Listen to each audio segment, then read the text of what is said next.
Halo semuanya, kembali lagi bersama saya. Jadi tutorial sebelumnya kita sudah membuat bank soal yang bisa kita ekspor dan kita import, jadi membuatnya satu-satu. Lah kali ini kita akan melakukan import file JSON tadi, hasil pembuatan bank soal, ke panel administrator atau guru. Jadi yang pertama kita kita download dulu dari file yang kita buat tadi, atau kita ekspor ya namanya, kita ekspor, lalu kemudian nanti muncul notifikasi matematika.json. Matematika ini nama file paket soalnya ya, jadi format file ekstensinya adalah .json, jadi gitu. Oke, kita save, kemudian oke, downloadannya sudah selesai, komplit. Lalu kemudian kita masuk ke panel administrator. Ini saya login dulu ya. Oke, nah tampilan administrator ini alamatnya adalah localhost, nama file kemudian administrator. Jadi ini saya akan menggunakan punya saya dulu, akun saya sendiri.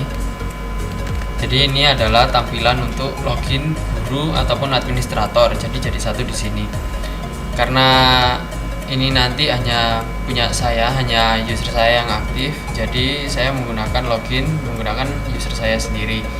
Nanti ini login berdasarkan induk guru masing-masing, misal kodenya 50, nanti kita gunakan 50, ataupun berapa 17, nanti kita loginnya menggunakan 17. Jadi sementara ini saya menggunakan punya saya terlebih dahulu. Oke, lalu kemudian masuk ke bank soal. Oke, tadi kita sudah membuat mata pelajaran namanya matematika. Kita select matematika, lalu kemudian kita tambah data. Oke, nama paket soalnya saja ini matematika ya, matematika. Oke, kalau sudah kita simpan. Setelah klik simpan, nanti muncul list paket soal. Oke, jadi ini fungsinya ada 3 button icon. Yang pertama data soal, ini adalah edit, yang ini adalah hapus. Yang edit ini adalah mungkin barangkali ada kekeliruan dari namanya, kita bisa mengedit matematika baru gitu ya. Oke, kita simpan lagi, maka nanti terupdate otomatis matematika baru.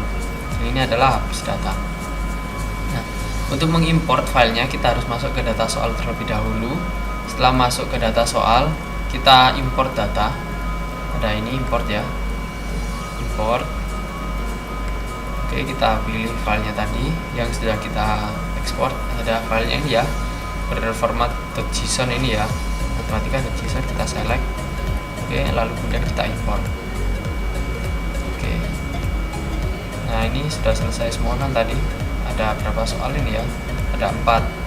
Kategorinya tadi mudah, sedang, sulit, kemudian sulit uraian ya. Oke, setelah selesai kemudian kita lanjut ke pembuatan materi ujian. Oke, di materi ujian tadi ini kita tambah data terlebih dahulu. Tentu saja ini UTS matematika. Oke, nah untuk ini kita harus mengimport data siswa terlebih dahulu. Untuk templatenya sudah bisa di-download di sini karena saya sudah ada, maka tinggal kita import saja. Tapi sebelumnya kita open dulu ya, open dulu template data siswanya seperti apa contohnya. Jadi ini berbasis Excel tahun 97. Jadi ini seperti ini contohnya ya, harus diimport terlebih dahulu. Setelah itu kalau sudah kita import, tinggal kita import. Oke, kita pilih filenya terlebih dahulu, template siswa ini ya. Oke, kemudian simpan. Yang ini sama, buttonnya ini adalah untuk edit dan untuk hapus data. Nah, di mata pelajaran ini kita harus melakukan set terlebih dahulu, set mata pelajaran. Jadi ini adalah ada pilihan ganda ataupun uraian, kita harus set terlebih dahulu. Pertama kita pilih mata pelajarannya ya.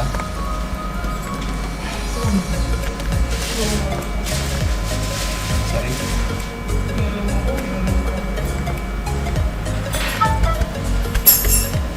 Kita cari matematika ini ya. Materi matematika ada pilihan ganda. Jumlah soal pilihan ganda tadi ada berapa ya? 4 ya. 4. Kemudian uraiannya 1. Oke. Nilai ujiannya ditampilkan ya. Ya. Sorry, kita melakukan pengecekan terlebih dahulu. Ada 4 soal. Sorry. Ada 4 soal, 3 soal pilihan ganda, uraian 1. Jadi ini 3. Oke.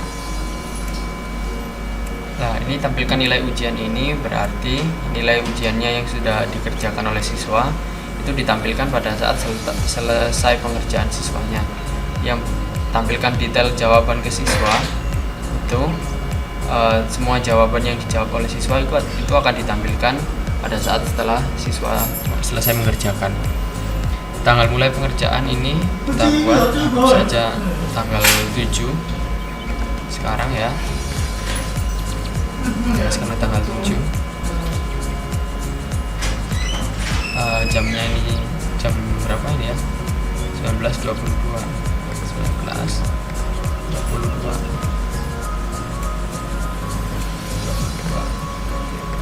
Tanggal akhir pengerjaan.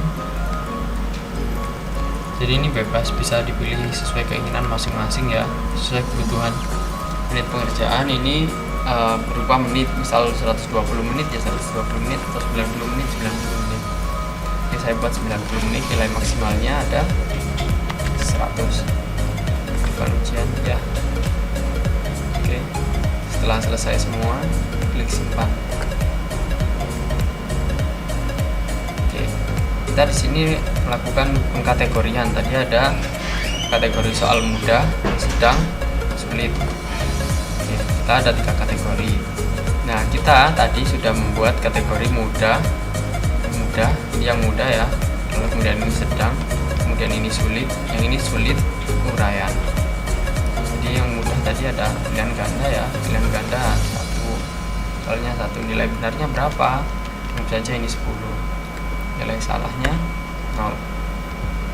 Nah, ini kita bisa melakukan acak soal dan acak jawaban. Bila ingin dilakukan acak soal maupun atau acak jawaban, kita tinggal centang-centang saja di sini. Lalu ada soal sedang, kategori sedang. Tadi kita membuat juga kan pilihan ganda sedang, nilainya berapa?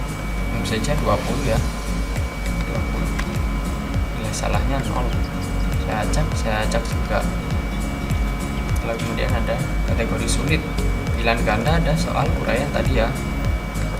Pilihan gandanya tadi soalnya 1, nilai benarnya kalau benar saja ini 40 ya.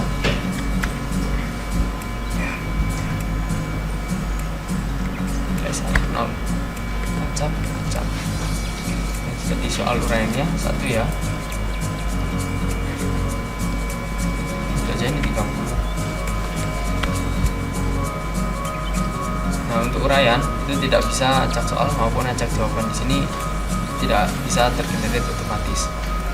Untuk akumulasi penilaian ini itu harus berdasarkan nilai maksimal yang ada kita set sebelumnya. Jadi kalau misal kita ngeset 100, maka tidak boleh harus melebihi 100 maupun kurang 100. Jadi harus nilainya benar-benar sesuai dengan 100 tadi. Misal saya lebihkan ya, anggap saja ini 50, maka nanti akan terjadi error kalau ketika kita simpan. Kita coba ya simpan, maka terjadi akan error. Jadi totalnya harus sesuai nilai 100. Nah, yang terinputkan adalah 120 nilai, maka kita harus mengurangi ya. Saja ini 30. Maka kalau sudah sesuai kita simpan. Nah, prosesnya akan berhasil di sini. Sudah terinput semua soalnya. Oke, lalu kita cek di ujian, lalu kemudian mata pelajaran matematika. Nah, untuk pengerjaan siswa itu harus melakukan penginputan tokennya sesuai dari sini tadi. Oke, jadi cukup sekian dari penginputan ke panel administrator. Mohon maaf bila ada kesalahan. Sampai jumpa di episode selanjutnya. Episode selanjutnya adalah tentang cara pengerjaan siswa lewat exam online ini. Terima kasih.